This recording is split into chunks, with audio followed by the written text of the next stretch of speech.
Habari zenu? Salama. As I had said earlier, if there is a big lie that has been given in the last 1 year, that it should actually be put in the Guinness Book of World Record as the biggest lie of the year, is being told that the people of this region are shareholders in this government.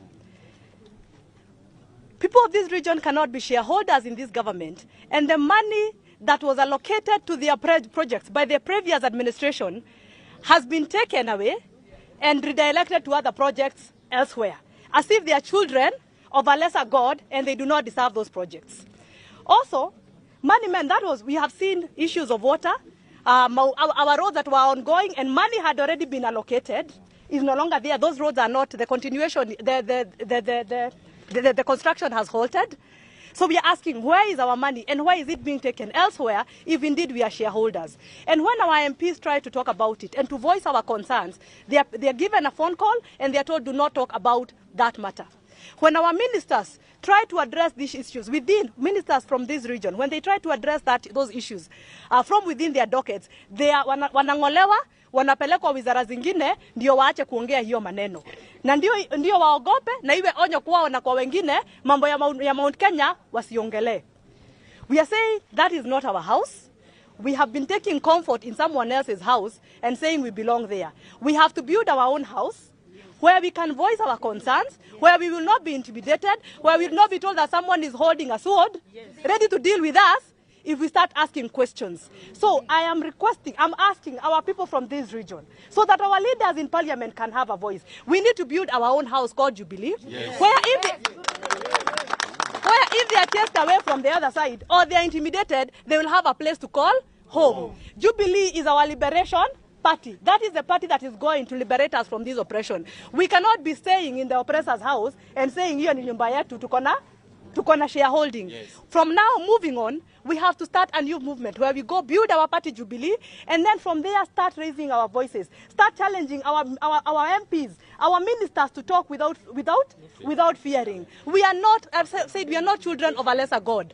We are not to be intimidated. We have every right to ask for what belongs to us, for our resources, because we also pay taxes. But for us to do this, we must be in a place where we will not be intimidated. And that place is called Jubilee Party. And that's why no matter how much they are trying to fight our party, we are going to win that battle in court. We are going to take our party back, and we are going to fight for this region and for our country. Because when we are in Jubilee will be able to align with people with like-minded people, ODM and the others, and Wiper, and be able to not only to fight for ourselves, but to fight for the region. Kikuyu's leaders have always been known to fight against oppression, from the Mau Mau days to the days of second liberation. But what has happened now? We have become very timid. If our forefathers came now, they would be very shocked that we are the people who just sit down and we are just the people who just hold back and allow the government to do whatever it wants, even if it's oppressing us. We must rise to become the people we are. We are very strong communities, and if we work with other strong communities, we will be able to liberate not only our region but this country. Thank you very much. Yes?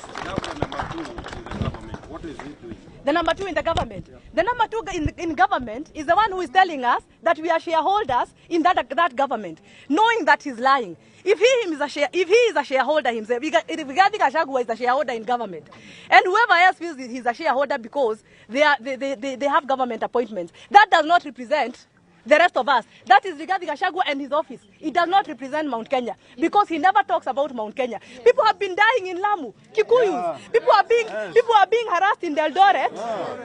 He does not talk. I have not heard him talk about Lamu. I have not heard him talk about Nyamakema traders. But he's telling us we are shareholders. Hiyo ni kiti yake yeye mwenyewe. Haituhusu. Yeah, haituhusu. So that is his position as Rigathi Gachagua. It does not belong to Mount Kenya or to the Kikuyu community. Thank you very much. Yes.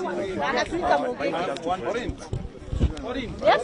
Yes. Restructure Jubilee Party to enable you to make it strong again. How are you going to restructure Jubilee? Are you going to restructure the leadership of the party? And also maybe move from Azimio coalition? No, we are in Azimio coalition to stay. That is our coalition, and that is why we are going to work with other leaders and other communities to build a very strong movement. Yenye itangoa Ruto kwa hiyo kiti. So we are staying in Azimio, we are fighting from there, and we are very united. These stories you are hearing, they are sponsored stories. To say that Azimio is divided, I don't know who is here, who is no. Azimio is together. And we are going to fight this battle together. And about restructuring of Jubilee, the most important thing right now for Jubilee is to start from the grassroots, building up. We cannot just be a party that talks from up there, but mashinani hatuna watu.